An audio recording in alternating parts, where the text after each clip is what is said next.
마가복음 14장 32절에서 42절까지의 말씀으로 일어나라 함께 가자 하는 제목으로 말씀을 나누도록 하겠습니다. 성경에는 모두 복음서가 4개가 있습니다. 복음서 내용들이 서로 다 엇비슷하다 보니까 처음에 이 성경을 읽는 사람들이 어떤 한 가지 문제 가지고 논쟁을 좀 많이 했는데, 어떤 거냐면 도대체 어떤 복음서가 제일 먼저 쓰여졌느냐, 그래야 이제 다른 사람들이 그거 보고 베꼈다 이렇게 할 수 있을 거 아닙니까? 그죠? 저한테 만약 그 질문을 했으면 저는 아주 100% 정확하게 답을 찾을 수 있었을 것 같아요. 4개 중에 제일 짧은 게 제일 먼저 쓰여진 거예요. 확실히.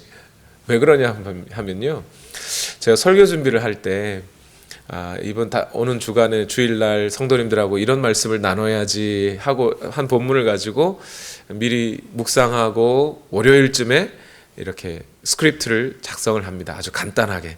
그리고 마음에 굳게 결심합니다. 이번 주에는 너무 많이 하지 말고 이것만 해야지. 그런데 화요일, 수요일 지나면서 말씀을 또 묵상하고 또 생각하고 하다 보면 자꾸 생각이 덧붙여져요. 그 분량이 많아집니다. 그리고 주말쯤 가면 원래 예상했던 설교의 양보다 한 2배는 많아져 있어요. 그래서 이걸 어떡하나 하면서 그때부터 막 설교를 자르기 시작하거든요. 근데 하려면 그 떼내는 게 훨씬 더 어려워요. 이 얘기도 해야지 저 얘기도 하고, 붙이는 건 쉬운데 떼기가 어렵습니다. 그래서 복음서도 제일 짧은 게 아마 제일 먼저 쓰여졌을 거다 생각하는 거예요. 마가복음이 4개의 복음서 중에 가장 짧습니다. 그리고 그 표현도 보면 뭐 이런저런 표현을 막 덕지덕지 붙이지 않고 아주 간단하고 명료하면서도 이렇게 함축적인 단어들로 구성이 되어 있어요. 서론도 보면 제일 짧습니다. 서론도 딱 한 문장이에요. 하나님의 아들 예수 그리스도의 복음의 시작이라 이러고 서론 딱 하고 바로 본론 들어갑니다. 누가복음처럼 뭐 전해준 사람이 있고 이걸 적은 사람이 있는데 뭐 이런 얘기 안 합니다. 그냥 마가복음은 아주 간단해요. 그리고 예수님이 이런 행동 저런 행동 하셨다고 이 행동 딱 하고 그 다음 행동 딱 이런 식으로 이렇게 사건 중심으로 타다닥 이렇게 넘어가는 아주 속도 빠른 전개를 하고 있어요. 그런 걸 봤을 때 마가복음이 아주 간단하게 내용을 딱 정리하고 있는데, 이런 마가복음의 특징을 따라서 쭉 읽다 보면 우리는 매우 흥미로우면서도 아주 대조적인 2개의 본문을 만나게 돼요. 마가복음 4장에 예수님이 제자들과 함께 배를 타고 갈릴리 바다를 건너가시는데 풍랑을 만나는 사건이 있어요. 또 마가복음 14장, 오늘 우리가 읽은 겟세마네 동산의 기도의 사건이 있습니다. 이 2개의 사건을 딱 놓고 보면 아주 대조적이에요. 어떤 면이냐면 마가복음 4장에서는 예수님과 제자들이 한꺼번에 위기를 만납니다. 집채만한 파도가 이 조각배 위로 떨어지기 시작하고요, 바람이 거세게 붑니다. 그런데 이때 예수님의 제자들과 예수님 중에 누가 잠을 자고 있어요? 예수님이 잠을 자고 있고 제자들이 이거 위기라고 하면서 예수님을 막 벌떡벌떡 깨워요. 그런데 마가복음 14장에 가면 바깥에 조용합니다. 저녁 드시고 새벽녘에 자정녘에 이제 겟세마네 동산에 오르셨으니까 조용하죠. 주변은 조용해요. 근데 이때 누가 잠들어 있어요? 제자들이 잠들어 있어요. 예수님이 오히려 지금이 위기라고 하면서 예수님이 막 제자들을 깨우는 장면이 나와요. 그러니까 이 2개의 본문이 아주 대조적으로 대조가 될 수 있어요. 여러분, 이 2개의 본문이 우리에게 주는 의미가 뭘까요? 요즘 지금의 현실을 많은 사람들이 위기라고 합니다.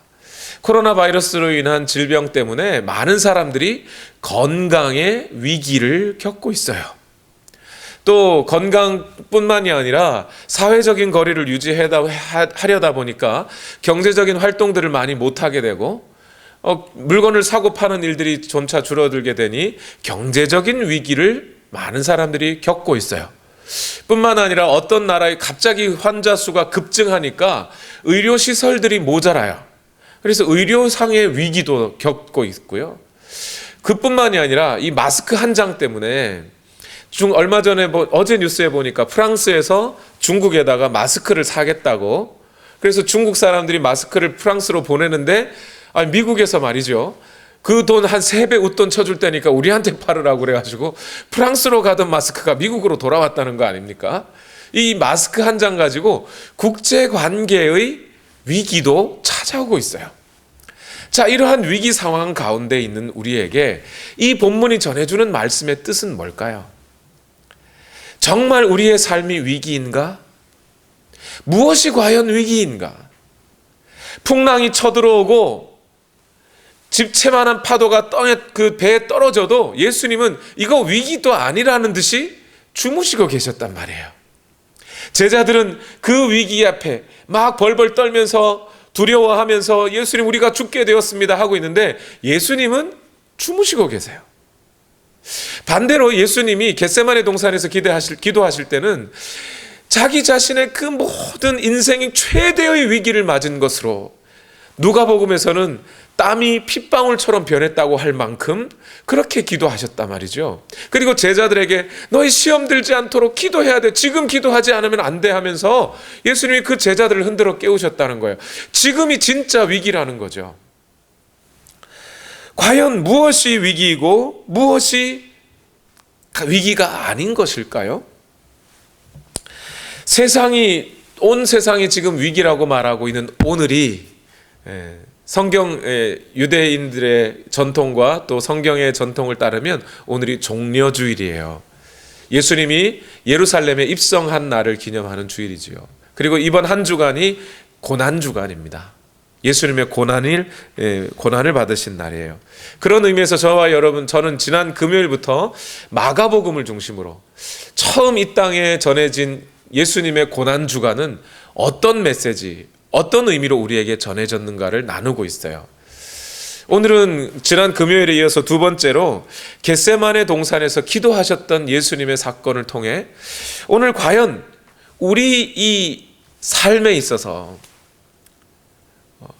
과연 이 예수님께서 말씀하고 계신 기도해야 할 이유, 과연 무엇이 위기이고 무엇 앞에 우리는 기도해야 하며 그 위기 앞에서 우리는 어떻게 살아야 하는지, 그 말씀을 오늘 좀 나누려고 합니다. 오늘 본문에 보니까 먼저 예수님 자신의 위기 상황 가운데 그 위기 앞에서 기도하고 계신 예수님의 모습을 마가는 보여주고 있어요.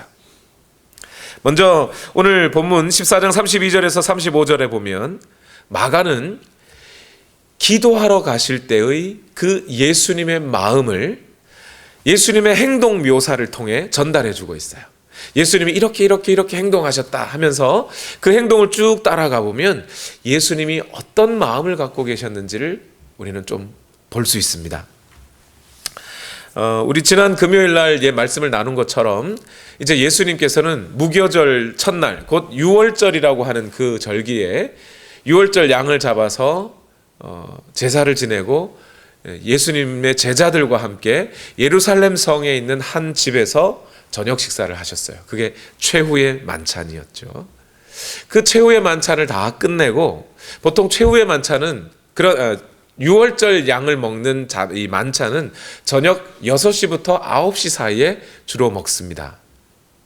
그러니까 예수님이 만찬을 마친 때가 저녁 9시 좀 넘었으니까, 밤 9시쯤 넘었으니까 이제 예수님께서 갑자기 제자들을 데리고 겟세마네라고 하는 동산으로 가셨다 그랬어요.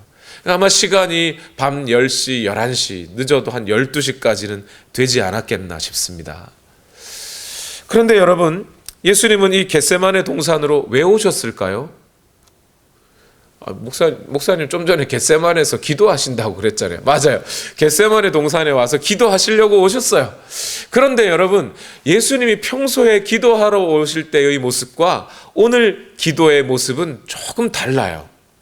평소에 예수님은 인생에서 중요한 결정을 할 때라든지 아니면 자기 상황, 사역에 있어서 큰 위기 상황이 닥치면 기도하러 가셨는데 주로 혼자 기도하러 가셨어요.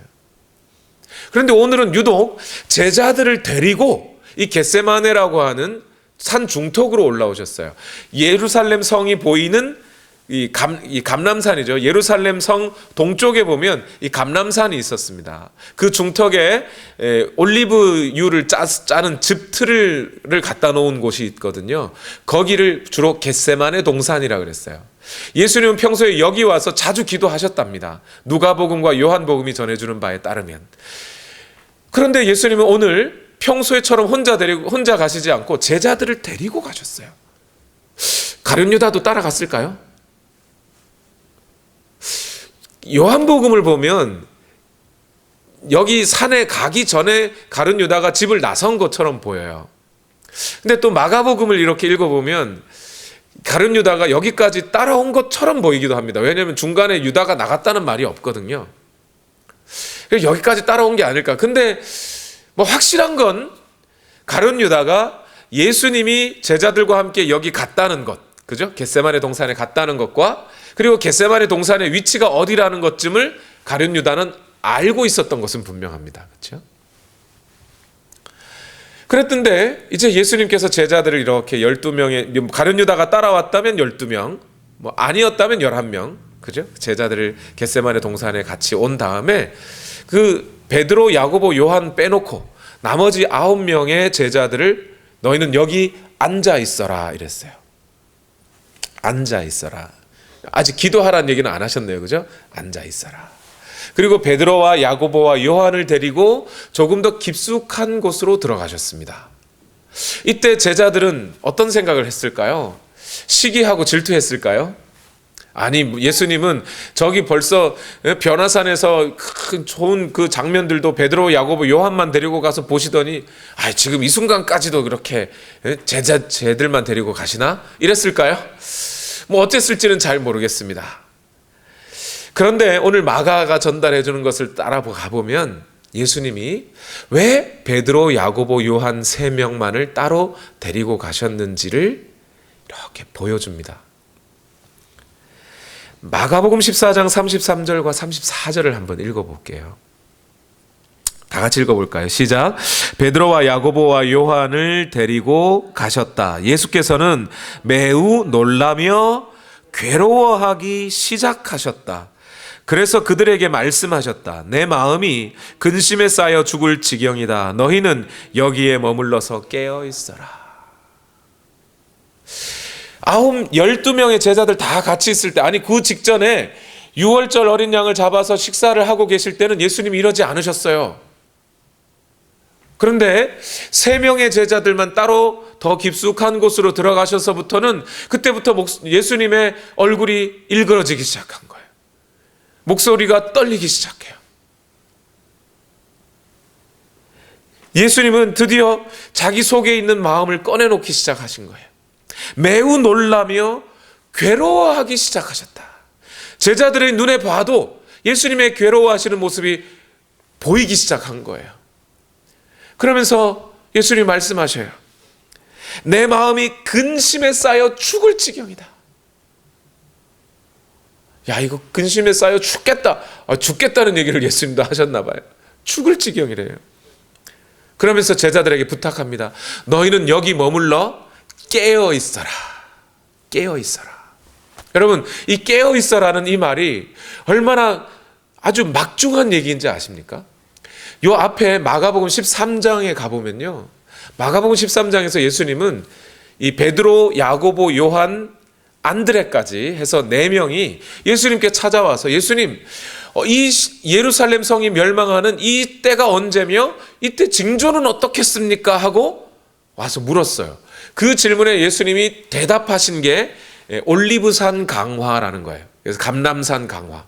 그러니까 거기서 설교를 길게 하셨어요. 그 내용이 마가복음 13장 전체에 있습니다. 그때 마가복음 13장 마지막에 예수님이 뭐라 그랬냐면, 얘들아, 주인이 어디 먼데 떠날 때 종들에게 권한을 주어 어떤 일들을 맡기지 않겠니? 마찬가지로 문지기에게는 뭘 맡기겠어? 깨어 있기를 맡기겠지. 그러니 너희도 깨어 있어야 한다. 이것이 마가복음 13장 예수님의 그 감람산 강화의 마지막 말씀이었어요. 그 말씀, 깨어 있으라는 말씀을 그대로 베드로, 야고보, 요한, 지금은 안드레는 빠졌네요. 안드레는 아마 어려서 뺐나 봐요. 이 세 명에게 예수님이 똑같이 얘기하고 있는 거예요. 너희는 깨어 있어라. 여기서 제발 깨어 있어다오. 이렇게 말하는 거죠. 그러면 깨어 있으라는 이 말의 뜻이 뭐겠습니까? 문지기가 깨어 있으려면 어떻게 해야 돼요? 졸면 돼요? 안 돼요? 안 되죠. 눈 딱 뜨고 정신 바짝 차리고 주변이 어떤지 살펴야 되죠. 그것이 문지기에게 맡겨진 책무 아닙니까? 그런 것처럼 지금 예수님은 제자들에게, 이 세 명의 제자들에게 깨어 있어라. 주변을 좀 살펴달라. 그런 뜻이지요. 왜 주변을 살펴야 되겠어요? 예수님의 이 기도가 절대 방해받아서는 안 되거든요. 절체절명의 위기 가운데 지금 예수님이 기도하고 계신 것이거든요. 그래서 이 기도는 반드시 하나님 앞에 드려야 하는 것이거든요. 그래서 이 기도를 방해받을 수 없기에 제자들에게 부탁하는 거예요. 깨어 있어 달라고, 지켜달라고. 물론 예수님이 부탁하신 것은 단순히 보디가드 해달라는 얘기만은 아닐 거예요. 만약 정말 신체적인 보디가드가 필요했다면 제자들에게 야 진작에 칼 좀 갖고 와라 이랬겠죠. 몽둥이라도 좀 들고 와라 이랬겠죠. 그런데 그런 얘기는 없으셨어요. 예수님은 이 세 명의 제자들을 지키라고 하면서 어떻게 했다고요? 자기의 벌써 표정도 일그러지면서 놀랍고 근심고 그 괴로운 마음들을 막 표정과 말 속에 드러내시기 시작하셨다는 거잖아요. 뭐 하신 거예요? 예수님은 자기의 고통을, 자기의 아픔을 지금 제자들과 함께 공감하시고 싶으신 거예요. 나누고 싶은 거예요, 예수님도.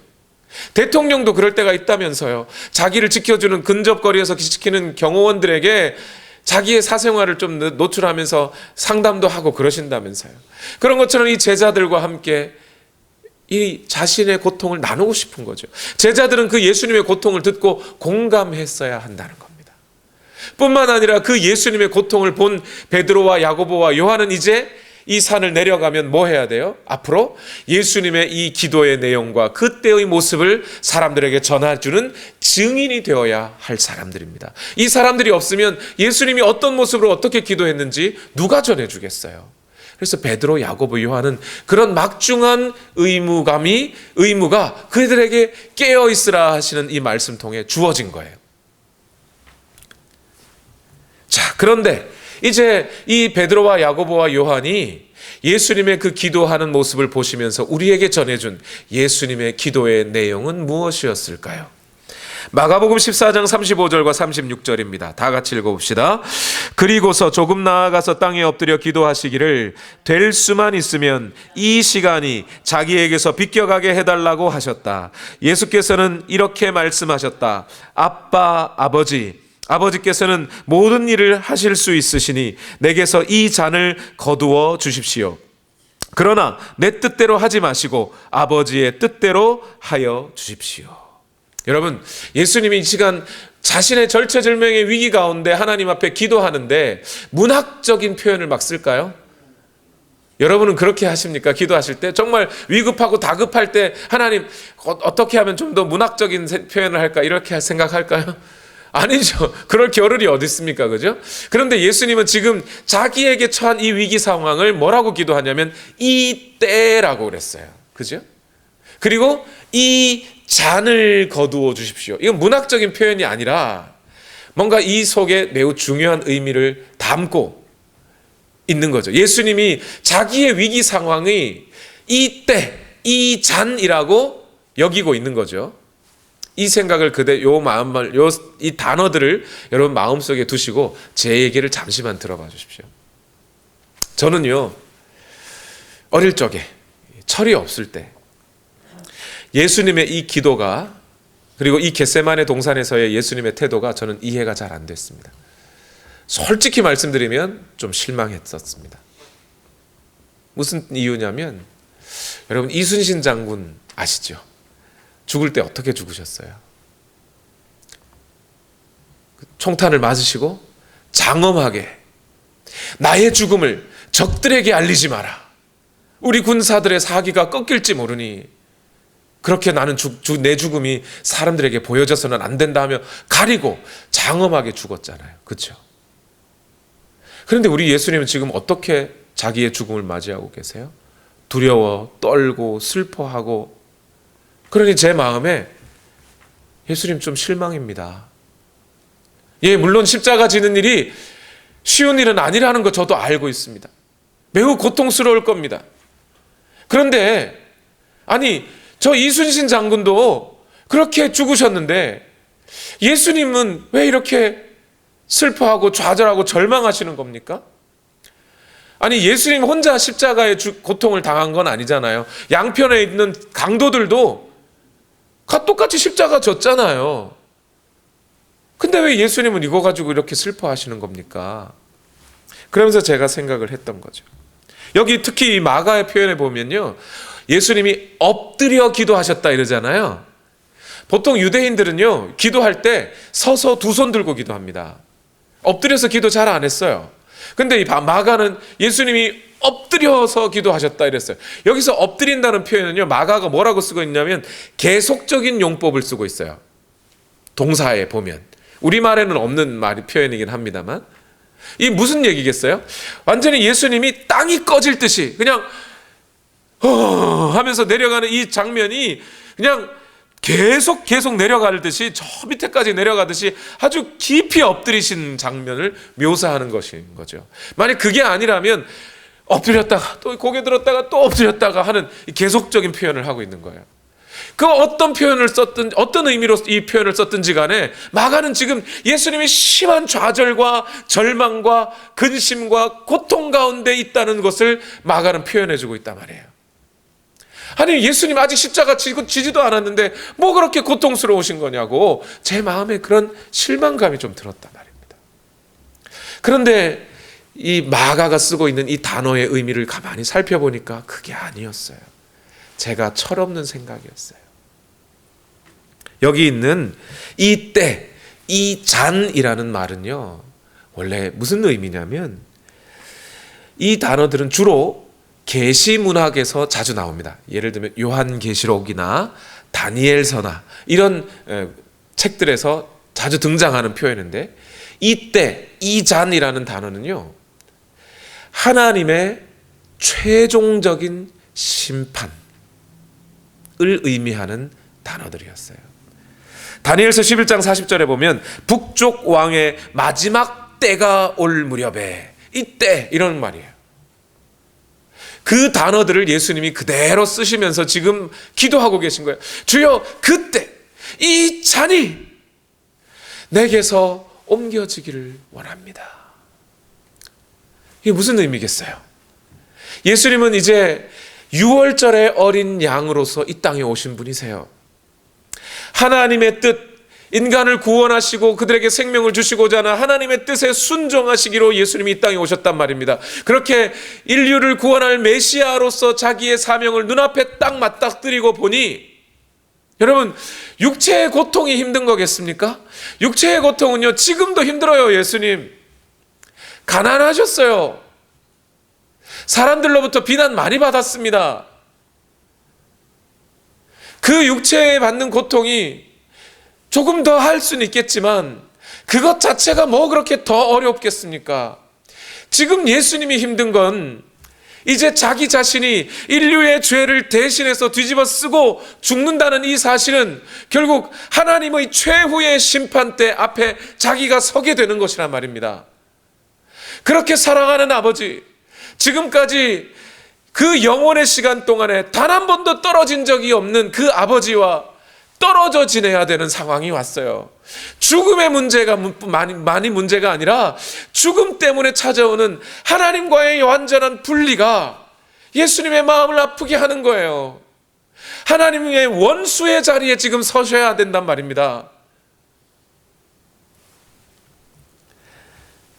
하나님과의 적대 관계에 놓여 있어야 그 심판을 받는 거 아닙니까? 그 아들의 고통을 하나님은 애써 외면해야만 하는, 냉정하게 외면해야만 하는 자리, 아들 역시도 그 아버지의 마음을 이해해서 아버지로부터 허락된 그 심판의 자리에 말없이 가서 순종해야 되는 그 자리로 내몰리고 있는 거 아닙니까? 그 상황이 지금 이 아들 예수 그리스도는 너무나 고통스러운 거예요. 예상은 했지만 정작 그 자리에 서고 보니 너무나 힘들고 고통스럽고 다시는 그 하나님과의 떨어짐을 겪어보고 싶지 않은 그런 고통이란 말입니다. 그 고통 속에 확 주저앉아 버리시는 거예요. 여러분, 사람의 상황 속에 이와 비슷한 때가 언제 있을까요? 저는 딱히 비유할 만큼 적절한 비유가 잘 생각은 안 납니다. 그런데 여러분 이해하십시오. 아주 비슷한 경우, 아주 비슷한, 조금이라도 비슷한 경우를 저는 약간 겪어봤습니다. 제 아들이 초등학교 4학년 때였어요. 포트워스시에서 주최하는 카우타운 마라톤 대회가 있어요. 거기 자기가 학교에서 카우타운 마라톤 대회에서 초청장이 학생들 올 사람은 초청하라고 해서 자기가 거기에 등록을 했다는 거예요. 네가 마라톤 대회, 알고 봤더니 5마일 정도를 달리는 거랍니다. 저희는 카우타운 마라톤 대회가 어떤 건지도 몰랐어요. 그래서 그냥 우리는 내 식구가 같이 그냥 그래 너 마라톤 뛰어, 우리는 같이 소풍이라도 가겠다고 하면서 소풍 손잡고 그냥 소풍 하듯이 갔어요. 갔더니 이게 웬걸요? 이 카우타운 마라톤 대회는 포트워스에서 하는 연중 행사더라고요. 수백 명이 참가합니다. 그리고 이 대회의 종류에 따라서 며칠씩 하기도 해요. 그래서 저희는 근데 이 친구랑 처음에 같이 가기로 했거든요. 이른 아침에. 근데 현준이 친구가 전화를 했더니 자기가 졸립고 늦잠 잤다고 안 나온다는 거예요.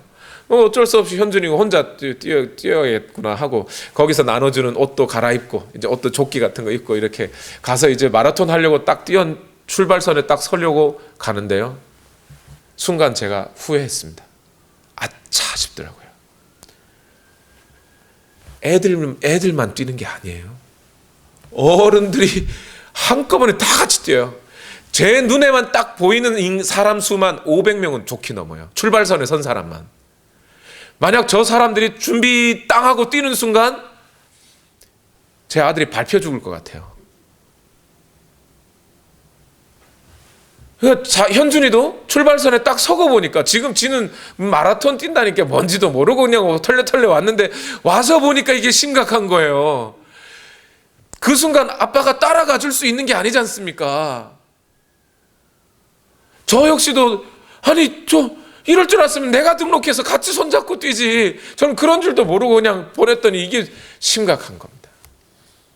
벌써 저를 돌아보는 아들의 눈에 눈물이 찔끔찔끔 나요. 그걸 보고 있으면서 저는 그렇다고 거기서 야 일로 와 너 뛰지 마 이럴 수 있습니까? 벌써 출발선에 섰는데 그 순간 냉정해져야 되죠. 그 눈물을 보면서도 뛸 수 있어 해야 될 거 아닙니까? 지금 예수님이 겪고 있는 그 아픔이 이런 종류라는 거예요. 어찌 마라톤에 비교할 수 있겠습니까? 십자가 지는 일을. 그러나 예를 들면 이런 거라는 거죠. 예수님은 지금 인류의 모든 죄를 자기 온몸에 끌어안고 하나님과의 적대관계 속에 들어가서 자기가 죽는 그 모습을 아버지께서도 외면해야 하고 자기 자신도 아버지의 뜻에 순종하려니 하나님과 원수된 자리에 내몰려 가지고 거기서 어떻게든 죽어야만 하는, 하나님과 분리되어야만 하는 바로 그 순간에 몰려가고 있었다는 거예요. 그 위기 가운데 예수님은 아프고 고통스럽고 슬프고 이를 하면 어떡하면 좋으나 하면서 하나님 앞에 매달려 기도하는 거예요. 여러분, 정말 그나마 다행인 것은 예수님께서는 이 인생 최대의 위기, 하나님과 원수가 되고 하나님의 그 사명 앞에서 죽을 수밖에 없는 자리로 내몰리는 바로 이 상황 속에서도 자기의 뜻을 내려놓고 아버지 뜻대로 되기를 원합니다 하고 기도하셨어요. 그리고 그 기도에 따라 그 순종을 이루어내셨다는 거죠. 그 예수님의 기도와 순종이 없이 어찌 우리에게 구원의 문이 열렸겠습니까? 그런데 오늘 마가는요, 이제 예수님이 그 위기를 이렇게 기도로 이겨내셨다는 거 말고도 또 하나의 위기를 우리에게 전해주는데 그것은 바로 제자들의 위기였어요. 예수님의 위기는 예수님의 위기만큼 그렇게 중요하고 막대한 그런 위기는 아니었을지 몰라도 제자들에게도 위기는 찾아올 수 있었다는 거죠. 그런데 안타깝게도 제자들은 그 위기를 기도함으로 이겨내지 못했습니다. 오늘 마가복음 13장 이야기를 말씀을 드렸죠. 13장에 뭐라 그랬어요? 올리브산에서 예수님이 강화, 설교를 베푸신 다음에 마지막 말씀이 뭐였냐면 36절과 37절이에요. 같이 한번 읽어봅시다. 마가복음 13장 36, 37절. 주인이 갑자기 와서 너희가 잠자고 있는 것을 보게 되는 일이 없도록 하여라. 내가 너희에게 하는 말은 모든 사람에게 하는 말이다. 깨어 있어라. 깨어 있어라. 그런데 오늘 우리는 벌써 읽어봐서 알지만 마가복음 14장 37절에서 41절까지 보니까 제자들이 깨어 있었어요? 못 깨어 있었어요? 네, 자고 있었어요. 예수님이 몇 번 찾아왔어요? 3번이나 찾아왔어요. 3번 와서 깨울 정도로 찾아오셨어요. 그런데 여러분 한번 생각해 보세요. 예수님 자신도 고통스러워요. 제자들에게 나 죽게 됐다. 나 위해서 깨어 있어라고 하실 정도로 그 힘드신 예수님. 그 예수님이 제자들에게 3번씩이나 찾아오셨다는 이야기는 이게 무슨 뜻이겠어요? 저도 목사지만요, 솔직하게 고백하면요, 제가 힘들고 고통스럽고 어려운 상황 중에 있으면 성도님들의 고통과 어려움을 찾아보기가 그렇게 쉽지 않습니다. 내가 힘든데, 일단은요, 제가 버티기 힘든데 성도님들의 상황, 사정을 돌아보기가 그렇게 쉬운 일은 아닙니다. 근데 우리 예수님은 자기가 그렇게 힘든 중에 있어도 그분은 선한 목자라 제자들이 제대로 기도하고 있는지, 위기 상황을 제대로 넘겨내고 있는지를 돌아보시기 위해 찾아오셨다는 거예요. 37절 말씀에 보니까 처음 예수님이 제자들에게 찾아왔을 때 보니까 다 자고 있어요. 다 자고 있으니까 그 중에 베드로 딱 깨워서, 베드로야, 너 아직도 자고 있냐? 너 자고 있니? 너 어찌 한시라도 깨어 있을 수 없더냐? 여러분, 이것은 예수님이 자기의 이기적인 마음에 너 나 위해서 좀 기도 좀 하지 왜 기도도 안 했어? 이 얘기를 하는 게 아니에요. 베드로가 분명히 뭐라 그랬죠? 예수님이 베드로에게 뭐라고 경고했어요? 너 3번 나 부인할 거야. 그때 베드로가 뭐라 그랬어요? 아니 예수님, 나 따라간다니까요. 따라갈 수 있다니까요. 목숨 바칠 수 있다니까요. 그랬단 말입니다. 그래서 예수님이 책망하는 거예요. 베드로야, 너 지금 1시간도 못 깨어 있었잖아. 예수님 뭘 다그치고 있는 얘기예요? 너의 장담, 너의 결단, 너의 의지로 내가 가는 길을 따라올 수 있는 게 아니야. 기도해야 한다니까. 너 분명히 내 경고했잖아. 3번 나를 부인할 거라니까. 그 위기 앞에서 지금 기도해야 된다고. 예수님 지금 그 얘기를 하고 계신 거예요. 여러분, 이 말씀을 우리에게도 여러분 적용시킬 줄 알아야 돼요. 여러분, 우리가 닥치는 위기 앞에서요, 우리가 그 어떤 위기 속에서 우리의 결단과 우리의 의지와 우리의 노력으로 하나님 앞에 주님을 따를 수 있다고 여러분 장담하지 마세요. 그 어떤 상황들이나 환경이, 어려움이 닥칠 때 우리는 언제고 예수님을 부인하고 떠날 수 있는 사람이라고 생각해야 되는 거예요. 그 위기 상황 앞에서 우리가 이겨낼 수 있는 방식은 기도라는 겁니다. 기도해서 하나님, 내가 그 모든 고통과 위기를 이겨낼 수 있는 지혜와 능력을 허락해 주십시오 하고 기도를 통해 하나님으로부터 주어지는 능력 통해 이겨내는 거예요. 예수님이 그렇게 하셨듯이 예수님이 지금 땅에 엎드려질 것 같이 기도하시면서 그 모습 보여주면서 제자들에게 와서 또 얘기하시잖아요. 깨어 있어라, 기도해라. 여러분, 우리가 그래서 알아야 되는 게 뭐냐면요, 우리가 10년, 20년, 30년 교회 다니고 예수 믿는다고 해도 우리 인생이 변화되지 않는 이유가 뭐예요? 기도 안 해서 그래요. 기도는 세상에서 힘들고 위기 상황 속에서 닥치는 어려움 속에서 하나님 나 좀 살려주세요, 그렇게 기도하기도 해야 되겠지만, 여러분 반대로 말씀을 듣고 말씀 들으니 은혜로워 너무 감사해, 나도 예수님 하나님 말씀대로 난 따라 살아야지 하고 결단하는 그 순간에 그때 기도해야 되는 거예요. 그때 세상으로 나가면서 기도하면서 주여 내게 이 결단을 따라 살아갈 힘을 주시옵소서, 내가 하나님의 말씀을 따라 살아갈 능력을 주시옵소서.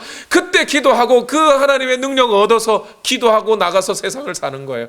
그게 우리의 인생이 변화받는 방식이에요. 여러분, 예수님은 지금 베드로에게 이렇게 말하잖아요. 너의 마음은 원이로되 육신이 약하구나. 마음은 원이로되 육신이 약하구나. 이게 무슨 내 마음은 아직도 내 마음은 30살인데 내 몸이 70이라 말을 안 듣네, 이런 뜻이 아니에요. 여기 마음이라는 단어가 영혼, 스피릿으로 번역되어 있어요. 여기에 보면 영혼은 원하지만 육신은 약하구나. 이 말 뜻은요, 예수님도 베드로의 영혼을 인정한다고요. 그 진심을 인정한단 말입니다. 너 정말 나를 따르기를 원한다는 거 나 안다는 거예요. 그러나 너의 육신은 이 위기 상황 속에서 나를 부인하지 않고 살아갈 만한 힘이 그 육신에는 없어. 육신을 의지하면 안 돼. 결단한다고 되는 게 아니야. 의지력으로 되는 게 아니야. 네 마음 다 내려놓고 기도해야 돼. 성도들 사랑할 마음, 그거 네 의지한다고 되고 나오는 줄 알아? 아니야. 육신은 너의 육신 속에는 그런 선한 것이 애시당초 없어. 하나님으로부터 오는 기도로 힘을 얻어 살아야 되는 거야. 그 얘기를 지금 예수님이 하고 계신단 말입니다. 예수님은 그렇게 경고하고 다시 가셔서 기도하셨어요. 그런데 그 뒤에 기도 내용이 있어요, 없어요? 오늘 본문에 보니까 없어요. 왜 없을까요? 제자들이 또 잤어요. 예수님의 그 경고를 듣고도 또 잠든 거예요. 그러니까 예수님 무슨 기도했는지 듣지를 못했으니까 적지도 못했겠죠. 예수님이 다시 두 번째로 또 찾아옵니다. 또 자고 있어요. 여기 보니까 졸려서 눈을 뜰 수가 없더라. 예수님께 무슨 말을 해야 될지도 모르겠더라. 예수님께 무슨 말을 해야 될지도 모르겠더라. 이 말은 아마 두 가지 의미인 것 같아요. 너무 졸리니까 미안해가지고 그런 거 있잖아요. 왜 목사님 막 설교하는데 좋으시면 목사님한테 미안해가지고 목사님 졸아서 미안해요 이러시듯이, 그래서 할 말이 없은 것일 수도 있고요. 그죠? 예수님 와가지고 막 돌레벌레 끼웠는데 너무 이렇게 여러분 졸린 사람한테 막 말하면 알아들어요? 못 알아듣잖아요. 그런 것처럼 말을 해도 제자들이 못 알아먹었다, 이런 뜻인 것 같아요. 어쨌든 너무 졸렸던 거죠. 그런데 예수님이 두 번째 오셨을 때 조는 걸 보시고 그래 자라, 그러고 혼자 기도하러 가신 게 아니고 또 깨우시죠. 어떤 졸음에 대해서는 인정해 줄 수 있겠습니다. 이해해 주고 받아주고 그래 자라 할 수 있지만, 지금 예수님은 뭐냐면 그 제자들의 졸음을 인정해 줄 수가 없는 거예요. 이해만 해줄 수는 없는 거예요. 지금은 너희가 일어나서 기도해야 될 때라고, 잘 때가 아니야. 예수님이 그 얘기를 또 하는 거예요. 여러분, 왜 그런 거예요? 지금 예수님은 내일 아침이면 이제 잡혀서 죽으십니다.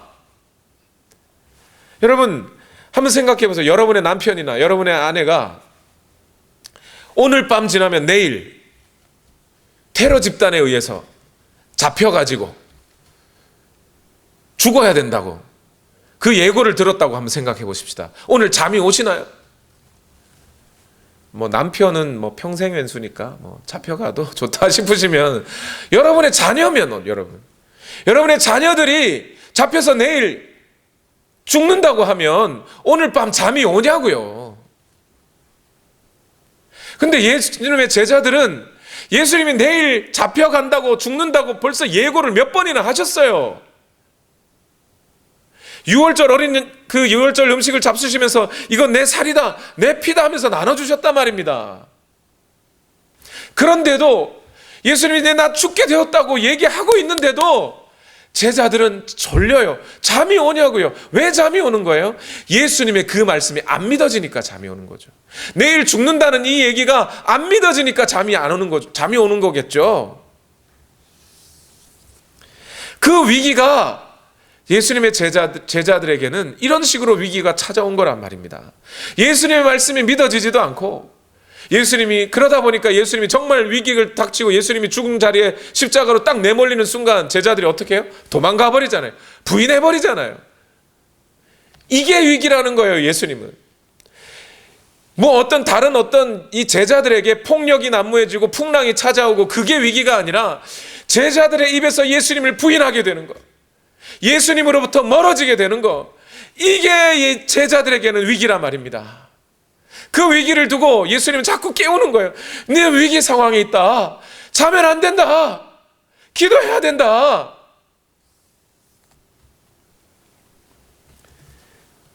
세 번째 예수님이 또 오셨는데 또 자고 있어요. 우리 성경에 보니까 제자들이 뭐라고 대답해요? 제자들에게 예수님이 뭐라 그래요? 자고 쉬어라. 그만 되었다. 이렇게 되어 있죠. 그죠? 근데 저는 이 부분을 읽다 보니까 말이 좀 안 맞아요. 자고 쉬어라. 그만 되었다 그러면 위기가 끝나고 이제 다 잘 됐다는 얘기인가요? 그 뒤에 보니까 때가 되었다. 나를 파는 자가 나를 가까이 왔다 이러잖아요. 그죠? 근데 이게 말이 안 맞잖아요. 그러면 한국말 성경에는 이게 명령형으로 되어 있는데 영어 성경을 보니까 이게 의문문으로 되어 있어요. 의문문으로 해서 읽어보니까 이런 뜻이 되죠. 어떻게 해요? 아직도 자고 쉬고 있느냐? 충분히 잤냐? 이런 뜻이 되는 거예요. 예수님이 뭐 하고 있는 거예요? 책망하고 있는 거예요. 내가 그렇게 위기라고 알려줬건만 아직도 자고 아직도 쉬고 있는 거니? 아직도 너 충분히 잤어? 자기는? 그러면서 얘기하는 거죠. 때가 됐어 이제. 일어나. 그만 일어나.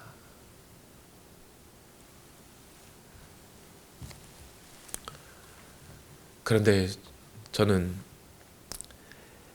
이 예수님의 위기에 관한 책망과 말씀 앞에 오늘 이 예수님의 마지막 말씀이 제게는 너무나 큰 은혜가 되었어요.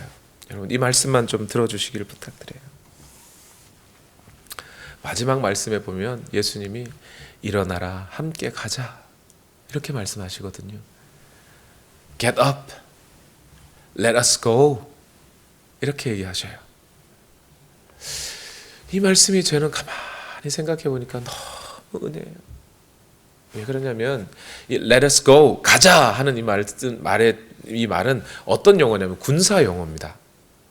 군인들을 딱 줄 세우고 철저하게 딱 준비된 군인들에게 소대장이 명령하면서 출발 전진 앞으로 가 할 때 그 군인들만 가는 게 아니고 소대장도 같이 가면서 자 가자 이 얘기가 지금 함께 가자 할 때 쓰여진 단어예요. 근데 가만히 생각해 보세요. 예수님의 제자들이 지금 철저하게 준비된 군인 맞아요? 아니잖아요. 잠들어 있었잖아요.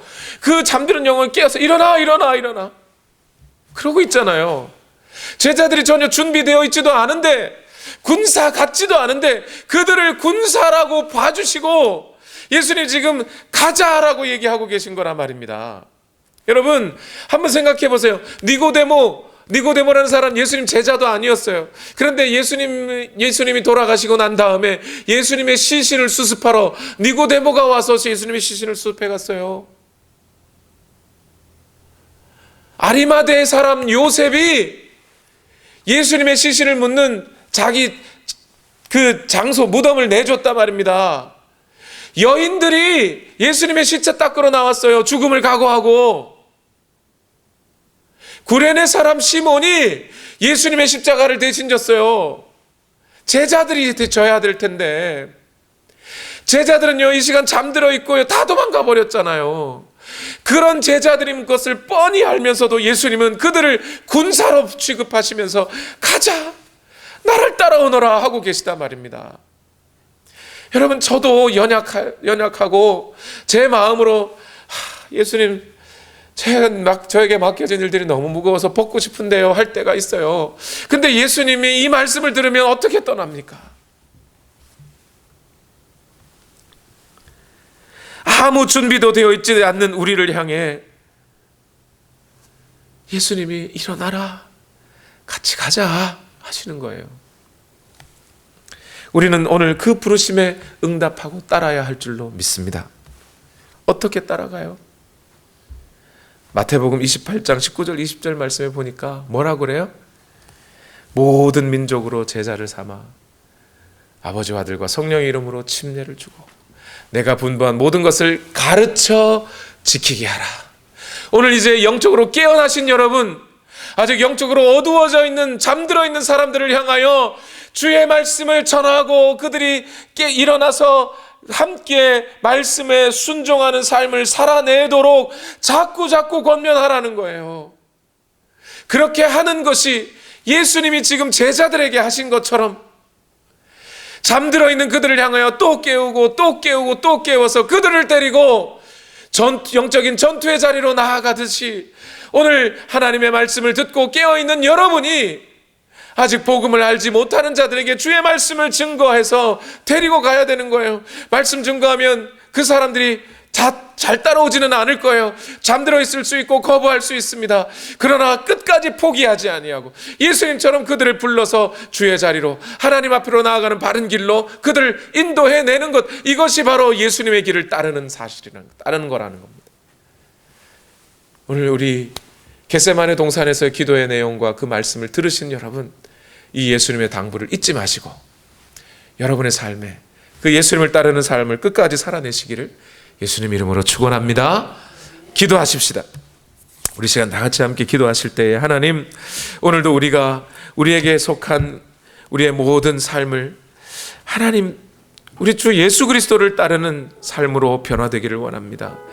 우리가 기도하고 오늘 우리 인생의 위기가 무엇인지 정확하게 직시하여 알고 주님을 따르게 하여 주시옵소서. 주여 우리를 인도하여 주시옵소서. 우리를 붙들어 주시옵소서. 우리 시간 다 같이 함께 기도하시겠습니다. 하나님, 오늘도 우리를 인도하여 주시니 감사합니다. 주여 오늘도 역사하여 주시옵소서. 하나님의 말씀을 쫓아 살아가게 하옵소서. 하나님의 은혜로 채워주시기를 원합니다. 주여 은혜를 더하여 주시옵소서.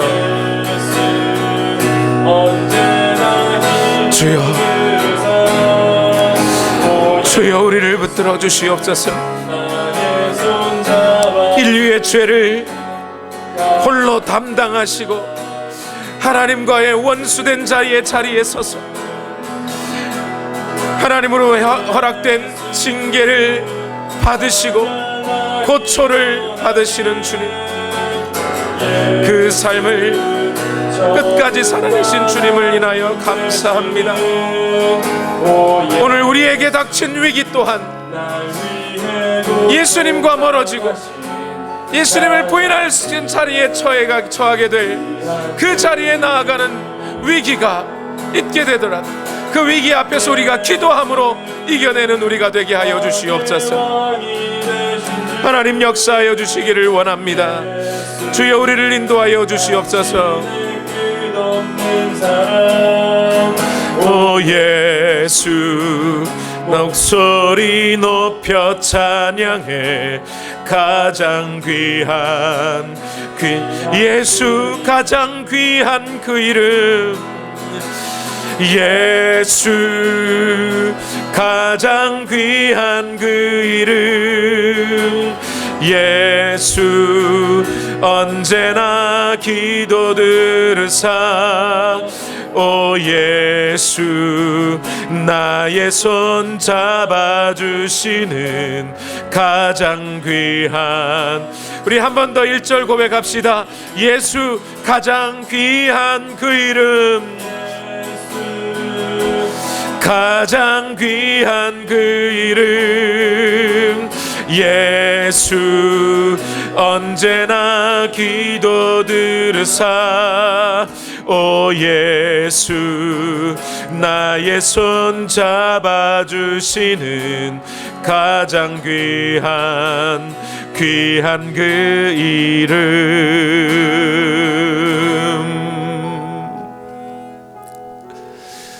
하나님,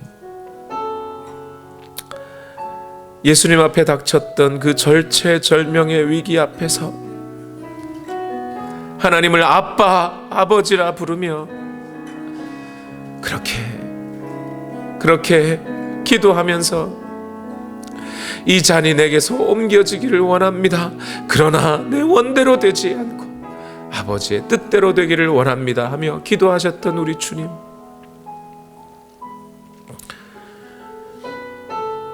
그 주님의 모습을 기억할 때마다 오늘 우리 자신의 위기를 돌아보게 됩니다. 경제적인 어려움도, 건강의 위기도, 어쩌면 우리에게서 예수님이 멀어지는 것보다 더 큰 위기는 아닌 것 같습니다. 우리가 그 어떻게 살아가더라도 예수 그리스도와 함께 하는 것이 진정한 생명이라면, 오늘 우리가 예수 그리스도를 멀리하게 될 것 같은 그 위기 앞에서 오늘도 기도함으로 하나님 부어주시는 은혜와 능력으로 그 위기들을 이겨낼 수 있도록 주여 우리를 인도하여 주시옵소서. 오늘도 하나님 은혜로 채우시고 인도하여 주시기를 원합니다. 오직 주 예수 그리스도를 따르는 삶을 끝까지 감당해낼 수 있도록 주여 우리를 인도하여 주시옵소서. 오늘도 역사하신 하나님께 감사와 찬송을 올려드립니다. 이 시간 또한 하나님 앞에 예물을 올려드립니다. 너희는 먼저 그의 나라와 그의 의를 구하라. 그리하면 이 모든 것을 너희에게 더하실 것이다. 약속하신 그 약속의 말씀을 따라 이 시간 예물을 올려드리오니 주여 받아주시고,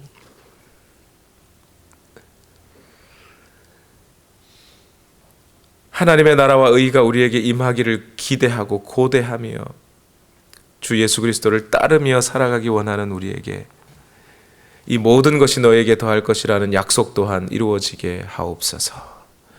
예수님의 이름으로 기도하옵나이다. 아멘.